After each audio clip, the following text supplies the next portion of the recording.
being here today. So with that, I'll let Nevin carry on. Thank you. So for the we've talked about safe weed control and dry weeds pollen. We've got good soil applied options before planting. We've got reflex after the fact for post emergence, but there's concern of the crop injury. And if we want to have a discussion about reflex later on, let me know. I have not seen the injury in the Platte River Valley near Scotts Bluff. I do know it's common here. And I've also not heard anyone that's seen like noticeable yield declines from it either, but we can talk about that later. But what I'm going to talk about might be a duh topic for everyone out here. The reason I say that is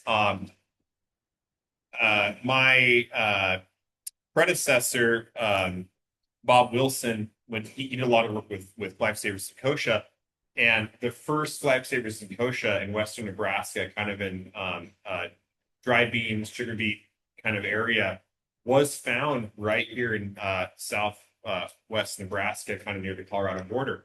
And you guys also were the first location to find dicamba and Lifesavers and Kochia together in one population. And you're kind of the first spot that the Palmer Amaranth really took off too. So you're actually a bit ahead of the game compared to the people that are farther north in the Panhandle growing dreadful beans as far as dealing with the weed control issues earlier. So when I give this topic on the lay-by options, a lot of times I'm talking with someone from Alliance or Scotts Bluff. This is the first time they've heard about it. They got a lot of questions. I come down here and you've been doing it for 5 or 6 years.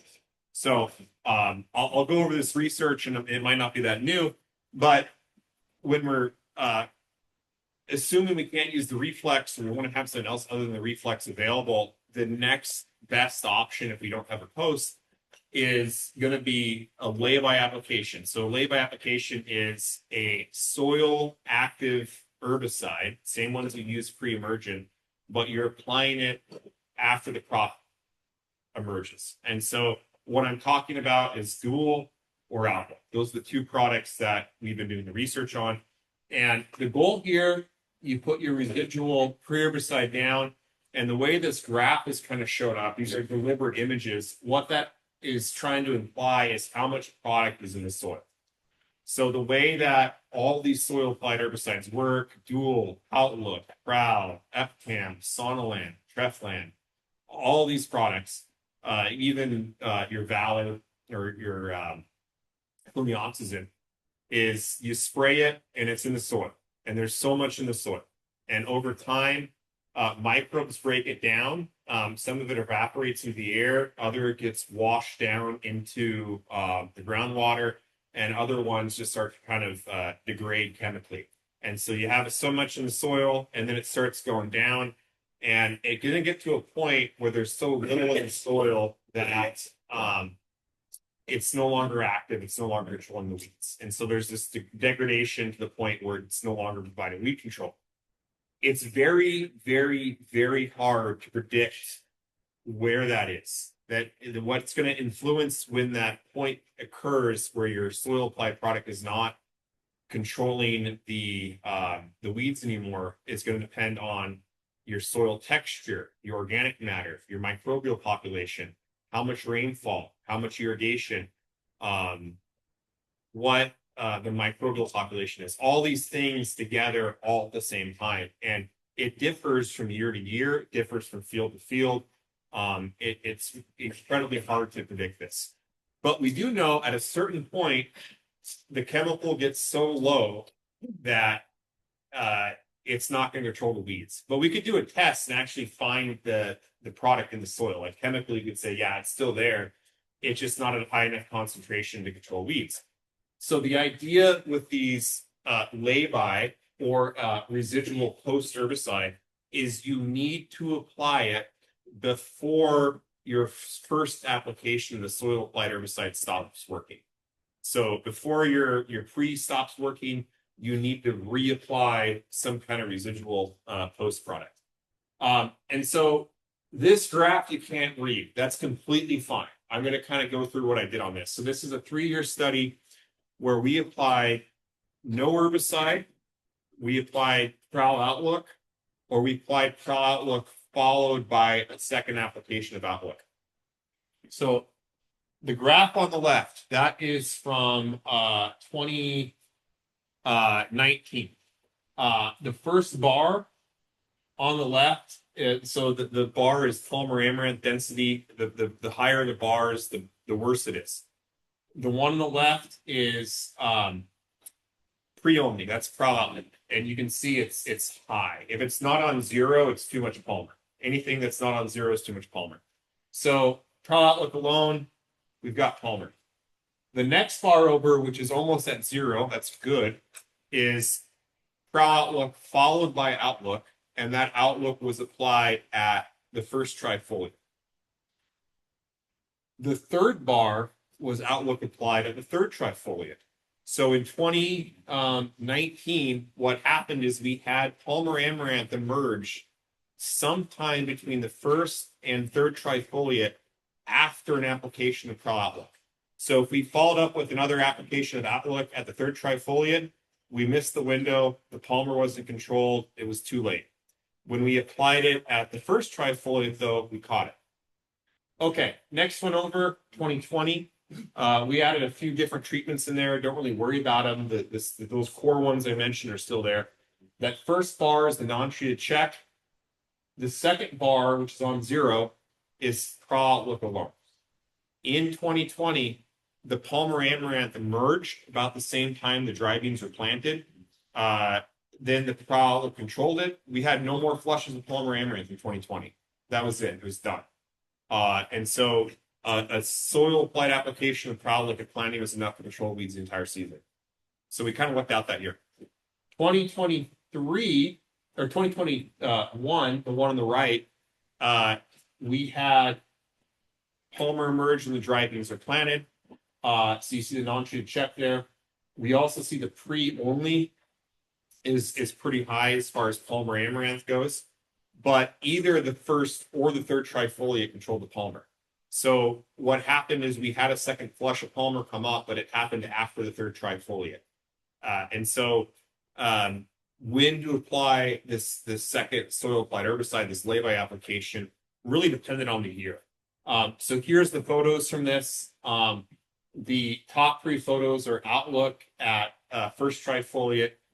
The second 3 photos are Outlook at third trifoliate. And what we see is exactly what I said. That 2019 picture is kind of hard to see. The reason is that there's a shadow there. And that shadow is from the plot next door to it, which is all Palmer that's 6 feet tall. So you can kind of see the shadow of the Palmer in there. 2019 Outlook at V3, the picture like below that. You can see it's a giant weedy mess. Every other plot is cleaned up because one of the years Palmer emerged between first and third trifoliate, 2019. 2020, you never saw another flush the whole season. 2021, it emerged after the third trifoliate. So kind of what's it take home here? It's really hard to predict, one, how long these soil residual products will last. But the other thing is, it's really hard to predict when the Palmer comes up. And so my advice is, if you are going to do a lay-by application of either Outlook or Dual after your soil applied, the earlier you can get it on, the better. Because 3 out of 3 years, the first trifoliate application did a really good job. And 1 out of 3 years, one out of 3 years, it didn't work. The V3 application. So, or the third trifoliate. So the earlier we get on, the better. We don't know when to actually apply it. We can't really predict that. But the earlier you get it on, the better chance you are of having this control. And the other thing we know too, just kind of weed science general information, is the later in the season the weeds emerge, the less seed they produce, the less interference they're going to have in your harvest, and the less seed they're going to produce. So if you're a dry bean producer and you have Palmer Amaranth come up at V5 versus or fifth trifoliate versus when you're at pod form, the ones that come up in pod formation are going to have way less impact on you than the ones that come up earlier in the year. So early season weed control is really the most important thing. The earlier we get these lay-by applications on, the better. Say early, how early?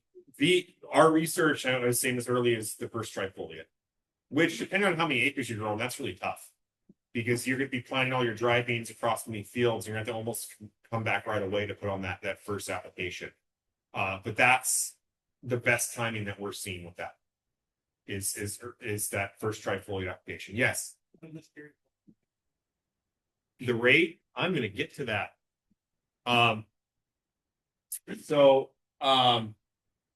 Yeah. Actually, I'm going to get that right now. Okay, so here's the issue with Outlook and also Dual. I think Outlook is a maximum in season rate of 21 fluid ounces. That's the most you could put out. If you do a split application, and I think in one single application, I think the maximum rate is 14 fluid ounces. I'm going off memory here. I might be off by a couple ounces. So 14 ounces maximum for one application, 21 total. So if you were doing prowl Outlook pre, and that's just what you're doing, you could go up to that 14 fluid ounce rate. If you're going to follow Outlook followed by Outlook, you're going to have to go like 11 and 10. So you're going to have to cut the rates a little bit.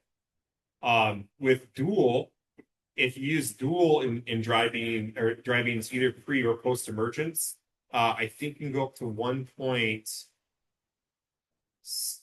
or 1.5 pints. But if you split it, it's a pint each day.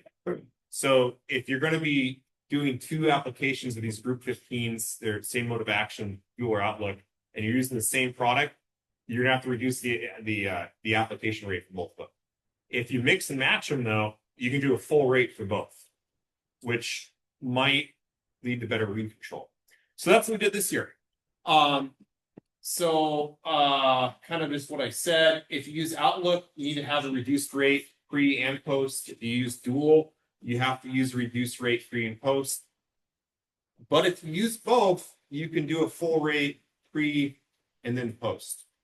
And so my advice is if you're going to put out a single lay-by application of either Dual or Outlook, try to use the one you didn't use pre-emergent. Is there a better way to do that? Is it better to use Dual first than Outlook second, or Outlook, vice versa? I don't know. So we tried to figure that out.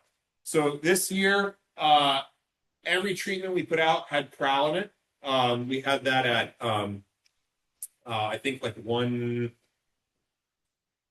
1.3 quarts.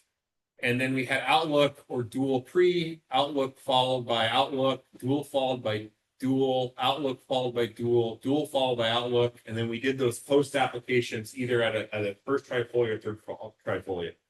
And then if it was the Outlook and Dual alone pre, where we're just using one product, we had that at both the reduced rate, so that'd be 11 ounces for Outlook, and it'd be 1 pint for Dual, or we went with the full rate, which was I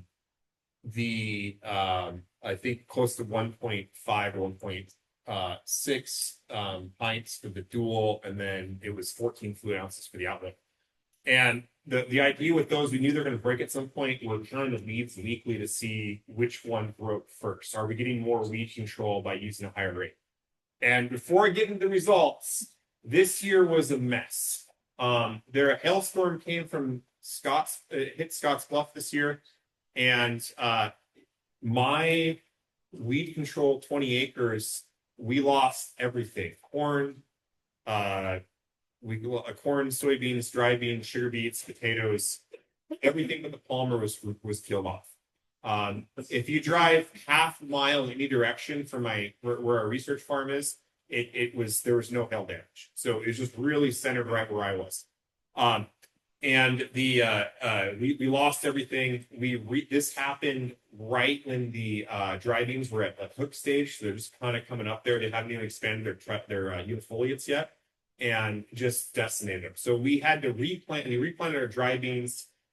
This is now past the insurance cutoff point. We don't know if they're going to make yield, but it's kind of thrown everything in the loop. So the study's a bit messy. Have you looked at the sulfentrazone movies? We have.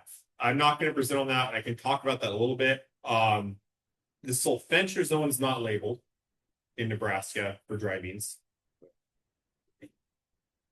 I got a call about this year. The sulfentrazone, so there's a name brand for sulfentrazone, it's Spartan, FMC. Read the Spartan label, not labeled for dry beans. Generic, but the Spartan is labeled in North Dakota and Minnesota for dry beans. In Michigan. The generic Spartans say you can use it. The generic sulfentrazones, there's no restrictions on where you can use it, so you can use that in Nebraska. We have evaluated the crop safety. It hasn't been great. I'm sure a low enough rate would probably get away with it. As far as the flumioxazin goes, we've done a lot of studies with the flumioxazin, mostly looking at crop safety. I know that's an issue with the splashback. So we've done a lot of work trying to plant it 2 weeks before planting, a week before planting, 3 days before planting, a week after planting, at planting, to see if we can reduce that injury. Every year we've done it, we've seen no injury. But I haven't noticed a huge improvement of the flumioxazin over, let's say, like Prowl Alpha for weed control. I would say if you were to use flumioxazin pre-emergent and you're getting as much control as like Prowl Outlook, that would allow you to go with a full rate outlook later on and do more of these laybys, and that's kind of the benefit. We had a grant submitted this year to the Nebraska Specialty Crop Block Grant, which is from the NDA, and they decided not to fund that one, but that is one we're trying to look into this year, is to kind of compare different ways to use flumioxazin. Anyways, okay, going back to this. So this is looking at all these different combinations Outlook can do. So this is our non-treated check, didn't spray an herbicide. This is at the first trifoliate. That's our beautiful weed control.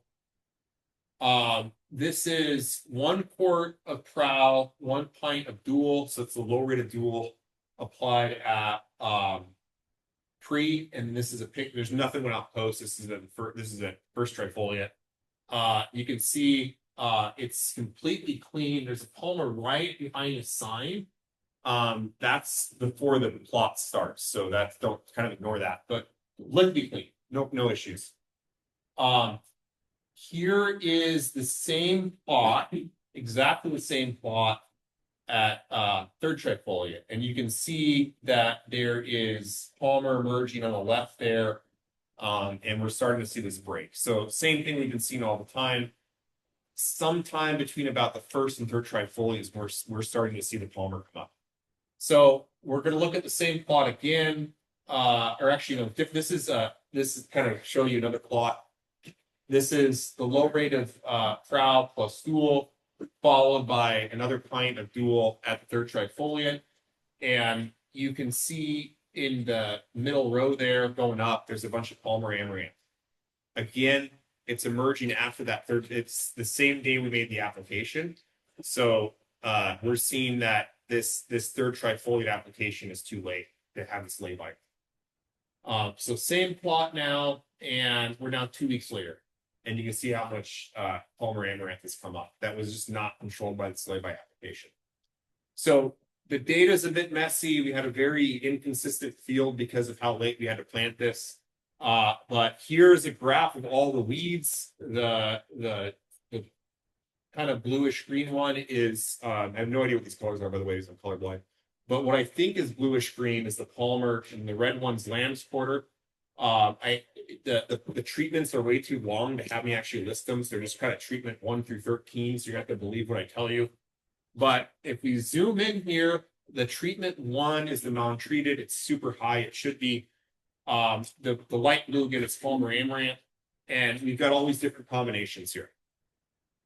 6, 7, 8, and 9 look to be the lowest amount of Palmer Amaranth in this entire study. The most consistent treatments. All of those were either Dual or Outlook, followed by either Dual or Outlook, pre, and again, first trifoliate. So we're not really seeing a difference between going to the different product. Like I was telling you, we would allow you to use a higher rate so far. It seems like a couple ounces here and there really doesn't matter.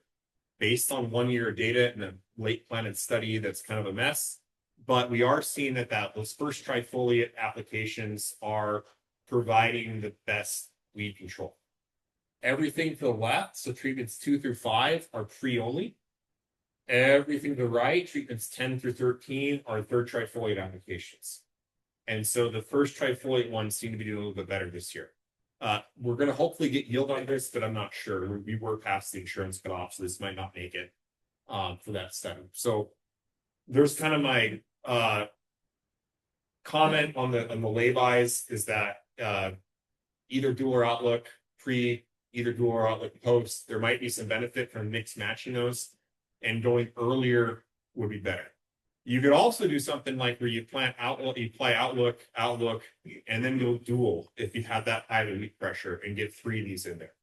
The question I always get is, what about EPCAM through the pivot? I know a lot of growers do that. I've heard mixed results. We have not done that at the Panhandle Center for Research because it's a huge pain in the butt to do small plot research with chemigation. It's just, we got to have a lot of land to do those kind of trials. So I don't really have any hard data on that. I just know that's a common option.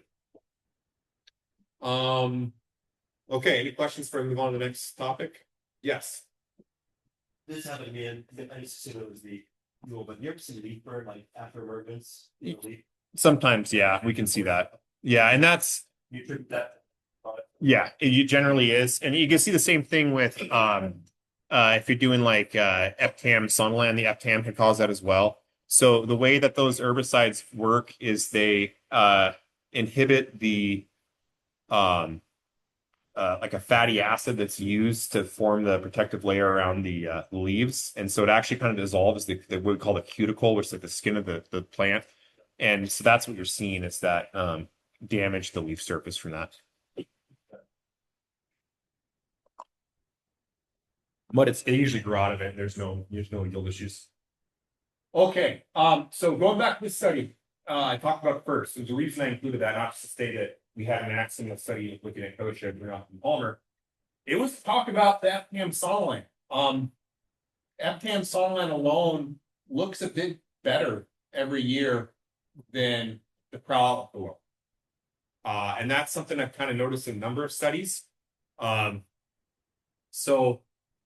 Here's the picture of the study. This is the non-treated. So we didn't do anything. Planted June 1st. This has been the early planting or standard planting. This is Outlook Prowl, no post. EPCAM, Sunland, BPI, no post. So we've always seen in our research EPCAM Sunland is a little better.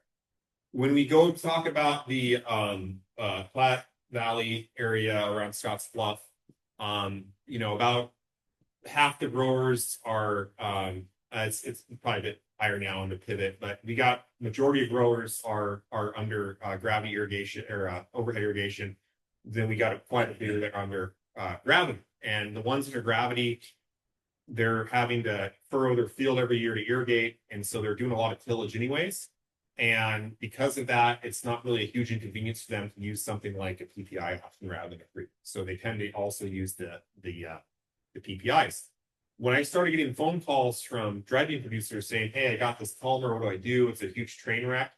I just kind of asked them, "Are you gravity or are you overhead irrigation?" And for the first 5 or 6 years, it was 100% overhead irrigation. It seemed like the Palmer Amaranth took off faster under overhead irrigation than it was in the gravity irrigators. And so the question I have is EPCAM Sonaline a much better option than Prowl Outlook, or is it the tillage that's helping? But my professional opinion, based on just phone calls, is that this is a better option than Prowl Outlook or whatever else you're doing with just irrigating it. Something about either the herbicide or the tillage. So we tried to figure out. That's all the things I just said. So 2024 and 2025, we had a side-by-side study where we irrigated in half of it and we tilled the other half. Half got pre-owl outlook, the other half got EPCAM Sunland, and then under the incorporation of tillage is Prowl Outlook and EPCAM Sunland. All these four herbicides can either be incorporated with tillage or incorporated with irrigation. The Epcam Sonland actually it needs to be chemigated in. We just put down the product with like an inch with the our lateral and boom irrigation system to kind of simulate chemigation. So 2024, this is what every single plot looked like. Except for the PPI Epcam Sonland. Looked like that. The tillage product did not look like that, and the overhead irrigation Epcam Sonland did not look like that. Just the tillage Epcam Sonland looked like this, and the rest looked like the one on the left. So seems to be working better. This is for the 2025 data. Again, everything here is a bit screwy because we planted so dang late, the nail damage. But the top is lamb's quarter, so just ignore that because no one cares about lamb's quarter really. We didn't use any post herbicides. There's no Raptor or Vasgram that normally would have taken that out, or Varisto or whatever. We just use pre only, so that's why there's lamb's quarter. So just look at the bottom here, Palmer Amaranth. You see the no herbicide, and then you see the Proutlook and the Epcam Sonland, and the no till for both the Proutlook and Epcam Sonland look really good. But if you look at the PPI, so it's the last box there, you can see just a flat line at 0. There's no weeds in it at all, completely weed free. And that's kind of what we're seeing. At some point, we're expecting this to break. It might make it the whole season without having any weeds come up, partly because we planted it in late July, but or mid-July. But that's kind of what we're seeing. So I'm seeing a little consistency with that. So if you want to improve your weed control and dry beans, just go back to killing a whole bunch and using a PPI product, which no one really wants to do because that's kind of a pain. But that is something that we're noticing as well. Okay. What about post options? So I already covered reflex. It works. It may lead to crop injury, especially for popcorn. Not every year, but some years. I don't know how well that crop injury translates into yield reductions. It's not an every year thing. It seems to follow drought, but the label basically says you're on your own.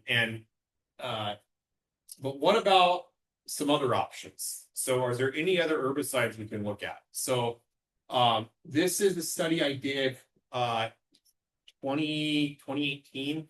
You sprayed every single soybean herbicide that has activity on Palmer Amaranth that is not a GMO herbicide. So not Liberty, not 2,4-D, not dicamba, not glyphosate. This the normal soybean herbicides. We sprayed every single one of them, a bunch of different rates. All we'll look out. Again, we're looking at Pintos here. If I don't say what the variety is, it's upright Pinto. And this one was clean as a whistle. So what we sprayed here, and I can't remember, we did Ultra Blazer and Cobra, and they both look like this.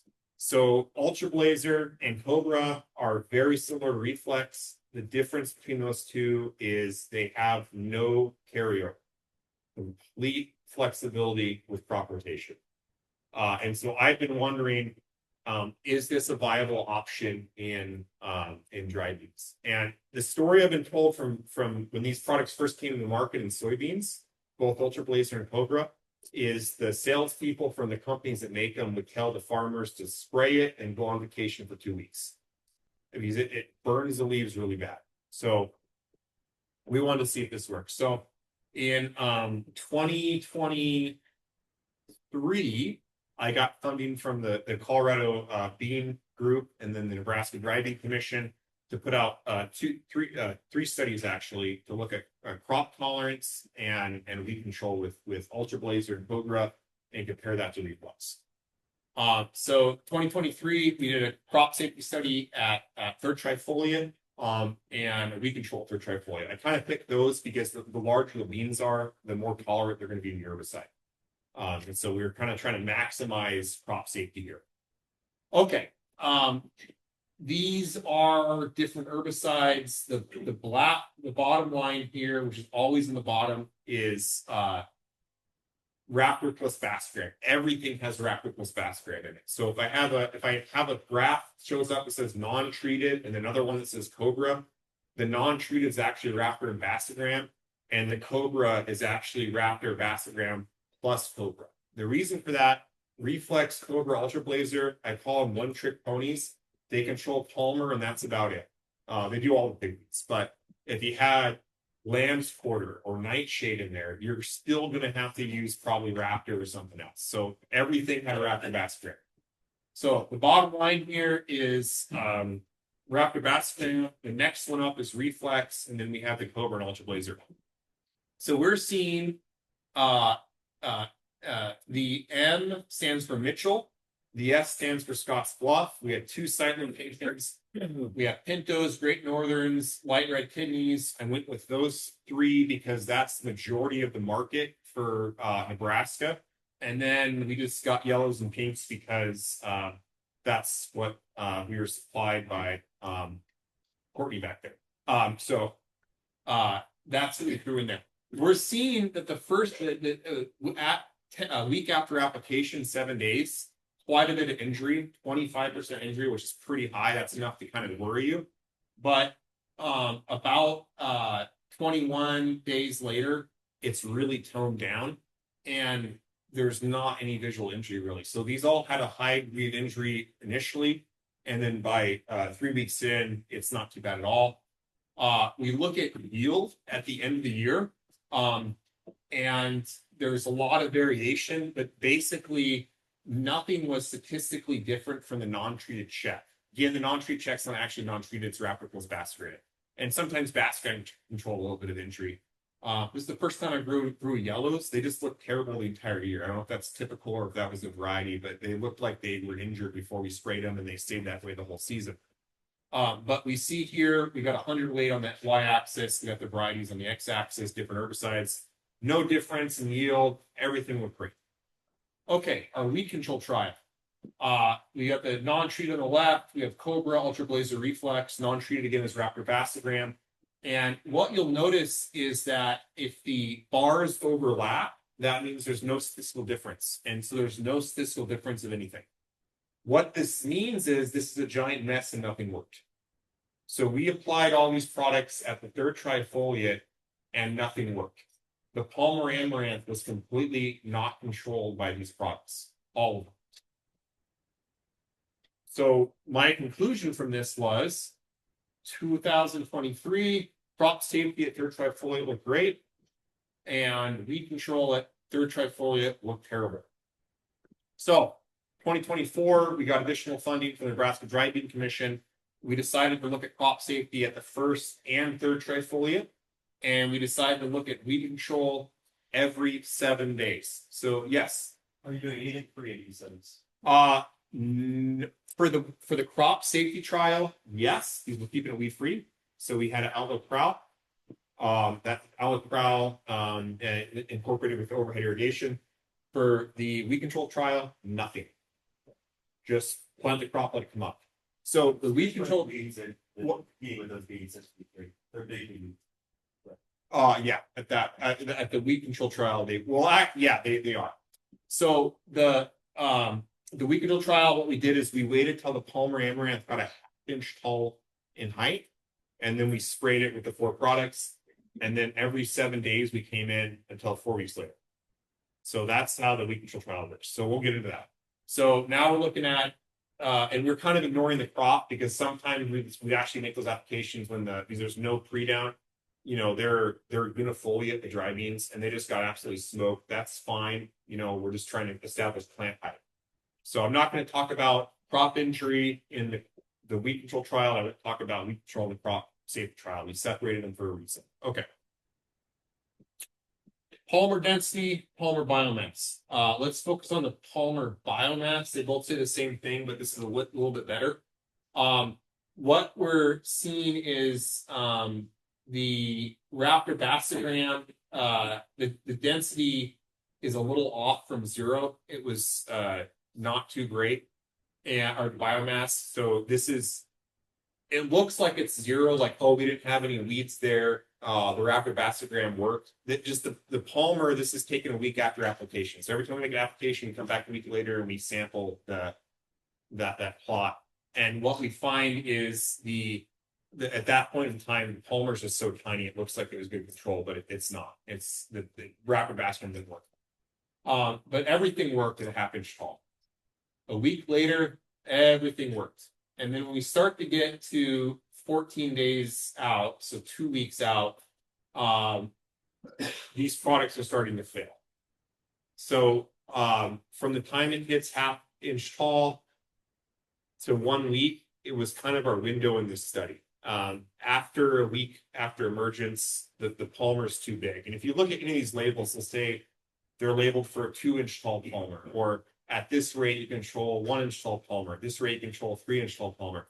If it's 100 degrees out, Palmer will grow an inch a day. And so from hitting a half inch to 7 days later, depending on the weather, you can get 6 inches of growth. You can get 4 inches of growth. You can get a ton of growth in a short time period. So with any of these products, including the Reflex, which you can use now, you need to be making these applications very, very timely, or you kind of miss the window on. They're contact herbicides. They're only going to work on what's up. They're not going to move through the entire weed. Those applications can be very timely. So the herbicides worked. We can control them up to a week later, but after a week, we start to see these products fail. Okay, crop tolerance. So because we had 2 application timings, we got rid of the pinks and the yellows. Now we just got Great Northerns, light red kidneys, and pintos. V3 application, really, really good crop tolerance again. No difference in stand. So this is stand here. It's plants for 10 feet. We just put a 10-foot piece of PVC pipe out and count the stand. What we're seeing though at the first trifoliate application is from both the Cobra and Ultra Blazer, quite a bit of injury in the Great Northerns, a little bit of injury in the light red kidneys, and this is stand reduction. This is not yield. That's probably worse. And the pintos are showing quite a bit of tolerance. Yield repeats exactly the same. Great tolerance at the third trifoliate, and this is tons per hectare. Sorry, I didn't change it to. So this is this is 1,000. This is 2,000 pounds per acre is what this is equivalent to. You're seeing the Great Northerns absolutely smoked by the Ultra Blazer. Noticeable yield declines from the Cobra. And then in the light red kidneys, the Ultra Blazer again is causing noticeable yield declines. But we are seeing tolerance to everything from the pintos. This is one of the Ultra Blazer applications in the Great Northerns. Just completely removed it. Ton of interest. So 2024, pintos look good at first trifoliate, but we're seeing some injury to from Ultra Blazer to both the light red kidneys and the Great Northerns, and the Ultra Blazer is showing injuries additionally to the Great Northerns, or the Cobra. And then weed control started to go down after 7 days after emergence palm rate. Okay, 2025, we changed the study again. So the question I don't have an answer to is, we were just planting one variety of pintos. Was there actually tolerance to the pintos, or did we just happen to have a variety that was tolerant?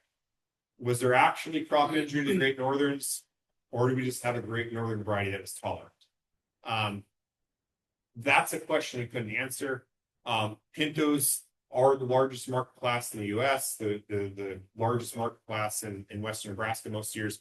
So we decided just to look at pintos. And so we got multiple varieties of pintos, and we applied them at the first trifoliate, but we used 2 different rates. We used a kind of the rate I had been using, and then like the maximum rate allowed under the soybean label.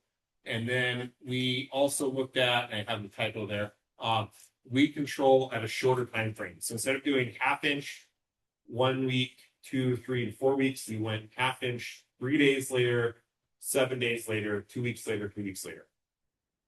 And this is dry heat injury. Don't worry about this too much. We've got the varieties, in case you're wondering. We got Bronco, Cowboy, Rattler, and SV61. I think that's actually a typo. It's not 6162, it's 6163, I think.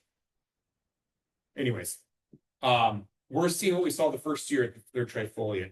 Quite a bit of injury initially, and then it starts to taper off by about 21 days. You can't really notice it anymore.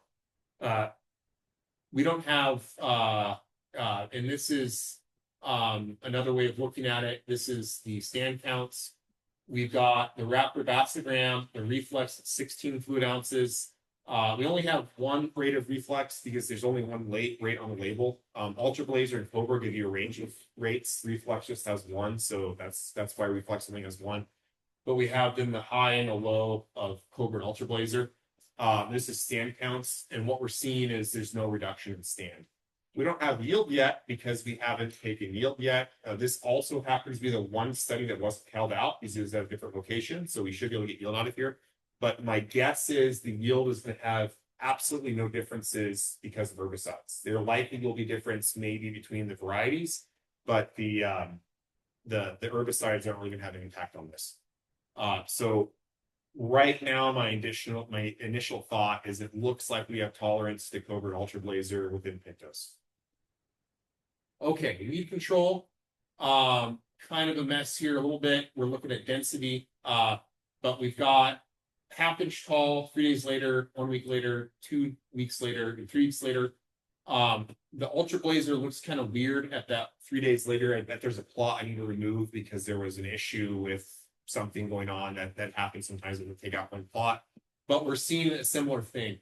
1 week 1 week after application, we're seeing good weed control, but 2 weeks later it fails, and 3 weeks later it's starting to fail as well. When we went out here, we actually do record plant height at application too. So we grew 8 inches between the half-inch tall and 1 week later. So huge amount of palmer growth because it was during a heat spell. And that's just kind of how quickly these products just no longer work based on the temperature. Some photos, that's Raptor Basogram, a week after application. That is 2 plots over, so that would have been Cobra Ultra Blazer at a half-inch tall palmer. You can see the plot to the right and the plot to the left. The plot to the left would have been the Reflex. The plot to the right would have been the other product, the Cobra Ultra Blazer. It doesn't matter. All 3 look great. This is 3 days later, or not 3 days. This is the application made 3 days later, 1 week after application. From either the Ultra Blazer or Cobra. You see the Reflex on the left, the one on the right, completely clean, good control. 1 week after application, so this is the 1 week application, you start to see it fail at this point. So the actual weed control in 2025 from the application made 1 week after half-inch tall palmer was worse in 2025 than 2024 because of the amount of growth we had. It just got really big, really quick because of the heat. So it's still kind of an okay treatment at this point, but it's starting to fail. And then 2 weeks after we hit that half-inch growth point, this is what the herbicide did. So you can see, I think the plot on the right is Raptor Basogram, and it just didn't do anything. The plot you're looking at is either Ultra Blazer or Cobra, and it made the palmer kind of shorter a little bit. But it's definitely going to just jump up there pretty soon. So this is what we're kind of seeing is these products may have a use, but we're having a very, very narrow control window. And it's going to be similar to what we're seeing with Reflex. As soon as you see it, you got to go out there and make that application. You're going to have a very short turnaround. Okay. As I said earlier, with my guaranteed method for always controlling weeds, it's just apply 3 modes of action. They all work at the same time. So again, controlling and managing herbicide resistance is really easy. Just use multiple modes of action. Going back to here, that's really only possible in corn. Every other crop in your rotation, you don't have that many options. So which ones do we use? There's a lot of corn products out there, and some of them are really expensive. So for 3 years, we got funding from Western Sugar, and then for the last 2 years of that, the Nebraska Driving Commission threw in some funding. And I looked at herbicide products that were safe to rotate to either dry beans or sugar beets. Everything that was safe to go to dry beans could go to sugar beets, but it wasn't vice, or everything can go to sugar beets and go to dry beans, but not everything goes to dry beans, sugar beets. But everything I'm going to be showing you can go to dryable beans. So this is the trial I did for 3 years. And what we have here is a huge list of herbicides. So I'm going to kind of walk you through this. I tried to keep the products within company, and it gets complicated here, but we've got our non-treated check, and we got the rates and the application timing. There's nothing on there. When I begin talking about costs, and I will, that costs $9 an acre because we did a burn down of glyphosate across the entire study at planting. And so the non-treated check actually got glyphosate at planting. Okay, next treatment is glyphosate alone at V2, second collar. Then we had glyphosate plus sterling blue or generic dicamba at second trifoliate. Then we had glyphosate plus dicamba plus a group 15 at the second trifoliate. Whenever I need to throw a group 15 in there, we have Outlook, Dual, Warrant. I threw in Warrant every time. The reason for that is I ordered a case from, I ordered 2 cases from, actually 2 jugs. So case has 4 jugs. I ordered 2 jugs from Bayer. They sent me 2 pallets. And I mean, that was a lot of herbicide. And they told me, we'll come pick it, just grab whatever you want. So we took an entire pallet. We've got a ton of Warrant and we don't use a lot. So everything has Warrant. That's not an endorsement of Warrant. It just, we had a lot of it and it's free. And then we start getting into more complicated stuff, and I'm not going to spend a lot of time on it, but we've got like treatment 5 is 2 shots of dicamba. So we use dicamba at application with at planting with glyphosate, and then we follow that with dicamba and Warrant. We go down to treatment 6. You see kind of the same thing, but we're including 240 in there. So we see that it kind of breaks down though into these 3 treatments, which are at the second collar. They're 1-pass protocols versus 2-pass protocols. So our 1-pass are my BASF treatment, which is status and armazone plus Sidua. So 3 herbicides all at the same time. The next one is my Bayer treatment, which is Diflex Duo. In the mode of actions in the corner there. So both the 7 and 8 are kind of similar. They're group 4, they're dicamba plus a bleacher plus a group 15. And then treatment 9 is 1-pass of Acuron, which has atrazine, a bleacher, and a group 15. And then we kind of see the same treatments repeated, but just split up into 2 applications. And so we've got Verdict followed by Status and Zidua. We have Fierce, which is the FMC product, followed by dicamba plus Warrant. We have Anthem Max, or sorry, the Fierce is a valent treatment. Anthem Max, which is a FMC product, followed by another application of Anthem Max. Then we have 2 shots of Diflex Duo plus Warrant.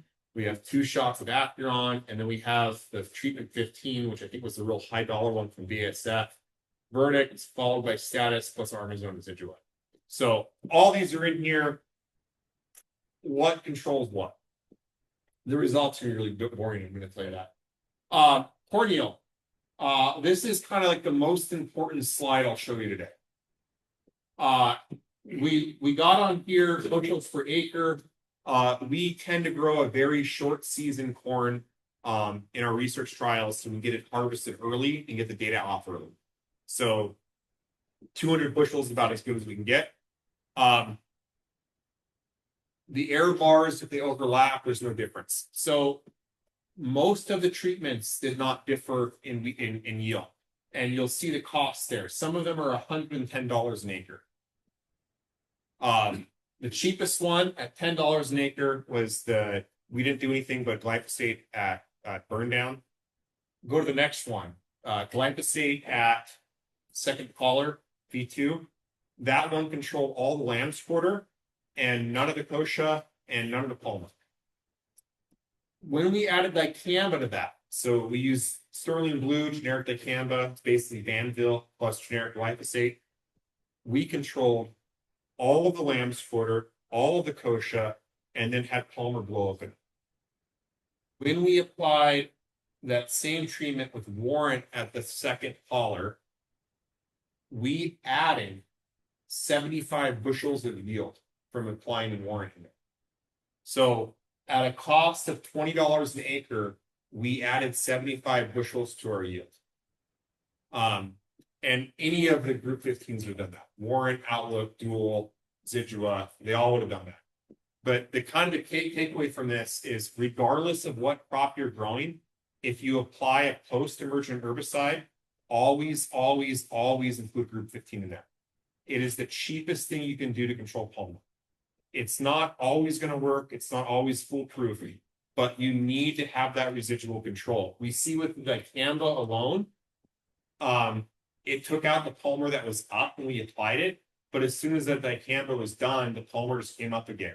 That group 15 carried it the rest of the season. And we're seeing that $45 treatment comparable in yield to $110 an acre treatment. So always have a group 15 in there. And some of these products have one. Like the Acron, for example, has that included. There's Dual in there with the premix. So it's just make sure there's something in there that's providing residual control. Now, is my recommendation for corn to just use Banville generic glyphosate and Dual or Outlook, and that's it? No, because we're not having that two effective modes of action I was talking about. That dicamba alone is going to control any glyphosate resistant palmer you have, but if the palmer showed up one day and it was resistant to dicamba as well, you're not controlling it. If we talk about our Diflex Duo, for example, which is a bit more expensive in treatment, that's dicamba plus that group 27. There's two effective modes of action in it. So both those together are controlling. If one type of resistance showed up, you have the other one for backup. Same thing with the Verdict. Same thing with the Anthem Max. Same thing with the Fierce. All of these products, these premixes, are going to have at least two modes of action that are effective, and some of these have three modes of action that are effective in there. So this trial, resistance is rare. There's like a 1 in a billion chance that a palmer seed's going to have resistance in your field. You probably have 100 million palmer seeds in your field.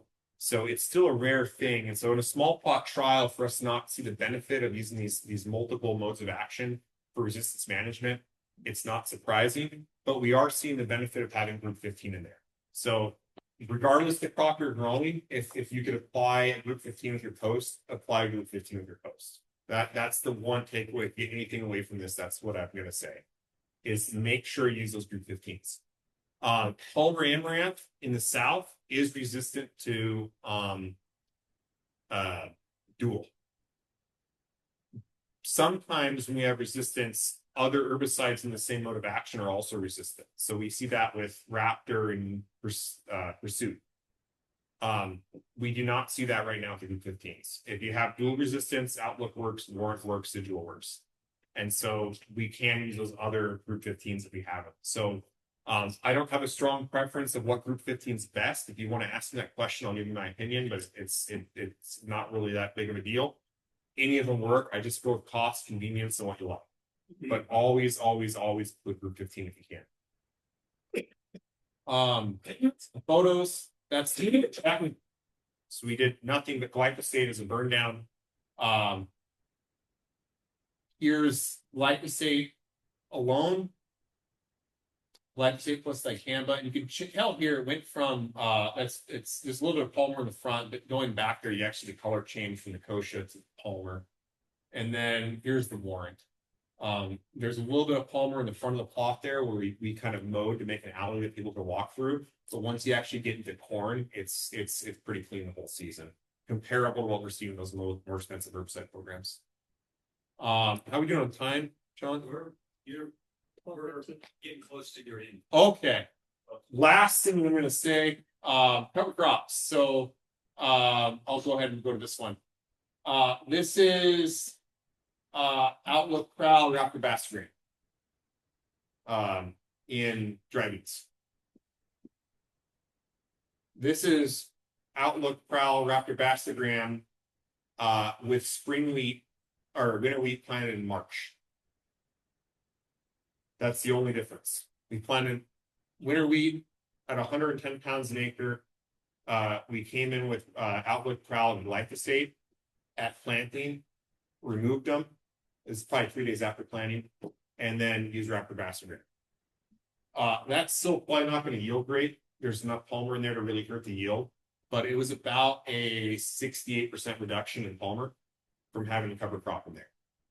This doesn't work. We've done it in dry years. If it's a really dry winter, your winter wheat's not going to get enough biomass on there. But in the years where we've caught decent enough moisture, this actually worked pretty well. And this kind of goes back to integrated solutions I was talking about, where if you got a good rotation and you've got the cover crops and maybe you're doing some tillage too, all those alone aren't really going to work, but every little bit actually does help quite a bit. The last thing I'm going to say, the fancy robot, Western Sugar bought a fancy robot and I've been testing it. It has a ability to spray in dried beans and sugar beets. It's from a Swiss company. It's pretty limited right now. It's only 18 feet wide and it goes 4 miles an hour. And it costs $200,000. But you'll see those nozzles are spaced out 2 inches apart. Each nozzle is individually controlled by a camera. It can see where the crop is and see where the weed is and only spray the weed. And so we've been putting Liberty in this and spraying in sugar beets and dried beans. And it works pretty good. I don't know if I can play this one. No. You can't really see the weeds there. That's some sugar beets, but all that blue dye is where the weeds are. It worked really, really well. Right now, I don't know how good of a solution this would be in the area. I've heard that 21st Century and Scotts Bluff's going to be a dealer for them, but this is kind of where we're headed in the future, I think. This is just the data like that. But that's all I got. I think it's lunchtime. I don't know if we want to go for questions or just go eat. Or you can just ask me questions while everyone else goes eat. Oh, yep. Go ahead. Here.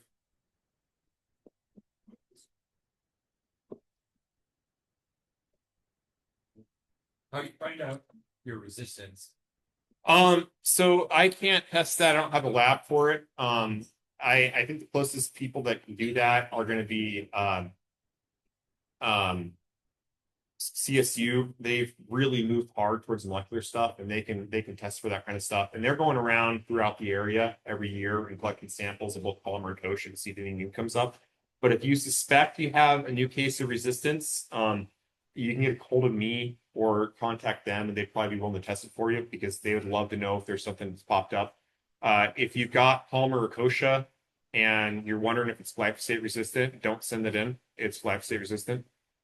Same thing with the ALS resistance, and probably dicamba with Kochia. But if there's something else that new that shows up, they could do a molecular test for that. I also, if I have seed, I can plant that in the greenhouse and spray it with a bunch of rates of herbicides and figure out if it's resistant too. So I'm a bit slower though, and you have to have a seed. That's the difference. But if you bring me a live plant, I can grow it out to seed and get the seed from it. So What's the viability on seed? this is a great question. So the viability of polymer seed, they've done a lot of research and they show that after about 2 years, it goes down by about 90%. And so a lot of times they say, if you control it for 2 years, you're good. So if you've got 100 million seeds in a field and 90% of them are gone after 2 years, that's still a lot of seeds. And so we actually submitted a grant to the USDA to do this, to go so many years and check to see if they're still growing, and they didn't want to fund it. But that's something I'd like to look at is what's the percentage. Yes. You're going to go my own page over your website plan. The blank, which all it is. If I was going to do it, one one thing I say in the FTAM Sunline PPI with tillage works really well. Also, the cover crops work really well. Both those together don't work. So I would either till with FTAM Sunland, or I would plant just the cheapest small grain you can in either the fall or the really early spring, and then come in with a pre. So either one of those, and then if you're wanting to do reflex, I would say do a reflex application as soon as the polymer comes up, and then you can follow that up like a week or two later with either Outlook or Dual post-emergent, something like that. And the Outlook Dual, I'm saying put that at first trifoliate. I do recommend that unless you're spraying reflex, in which case you can wait until the polymer's actually up if you're okay with potential crop injury, or you can tank mix the reflex with Outlook or Dual and put them on at the same time. Reflex has a little bit of residual activity. It is labeled pre in soybeans. It will last for a little bit.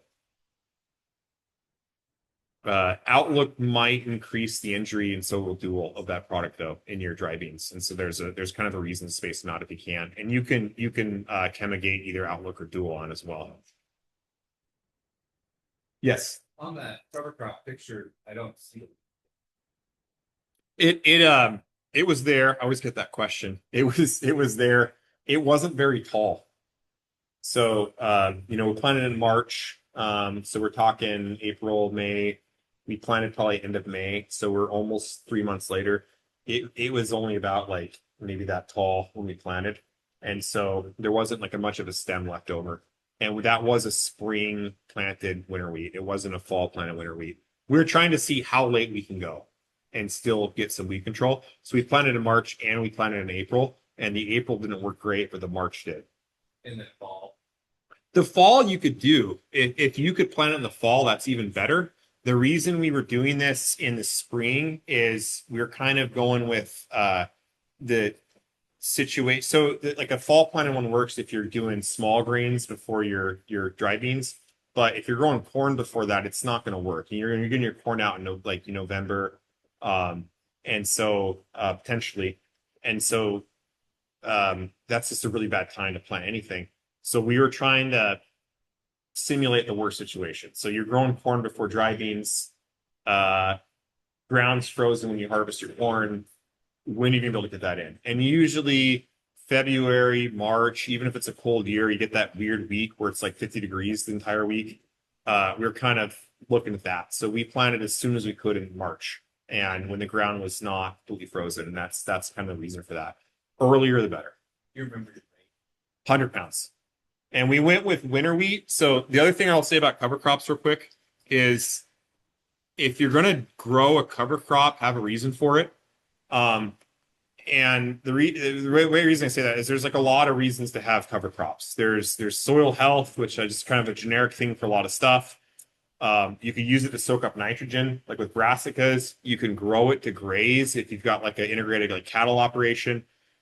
If you're looking for weed control, the mixes are a terrible idea. The soil health cover crop packages are a really bad idea. Those are really bad for weed control. For weed control, you want to plant a small grain, and that could be wheat, oats, rye, triticale, barley. When they've done a comparison of all these cover crops and how well they are at suppressing weeds, the rye tends to be a bit higher, and everyone says that's the best one. But I'm really not noticing a difference between the rye and the other small grains. As long as it's a small grain, you're pretty good. And the reason with winter wheat is it's available and cheap. You can get bin run winter wheat and plant that 100 pounds. We just went with 100 pounds because it's a nice even number. I've known some dry bean growers that have been doing this, and they're going a lot higher. They're going like 150, 160. And it just depends on what works for you. But we were seeing 100 pounds was working out well. 2 out of 3 years this worked great. 1 year, 2022 was it that we had that really bad kind of dry year? Or is it 22? Yeah, it didn't work at all. It just at planting. So whenever you put your pre out in dry beans, you want to do that. So my colleague at the University of Wyoming, Andrew Kniss, he's done a lot of work on removal timing. And the longer your cover crops in the ground, the better the weed control. and the more impact on your crop yield. And what he's found is about a week before planting and a week after planting is the best time to remove it to maximize weed control and minimize yield impacts. And so we would be within about 3 days of planting. But incorporated herbicide. It does, you're not gonna get that benefit. Well, I mean, if you mechanically incorporate. So what we did is we sprayed Prowl, Outlook, and glyphosate together on the wheat at the same time. And so the glyphosate killed the wheat. And then we waited, I want to say we waited about like 12 hours before we ran the irrigation over it. That way we have enough time for the Roundup to absorb into the wheat, where it's not being washed out, but we're not losing the prowl to volatilization. So, all right, we're gonna go eat lunch. We'll be here all day. So, yeah.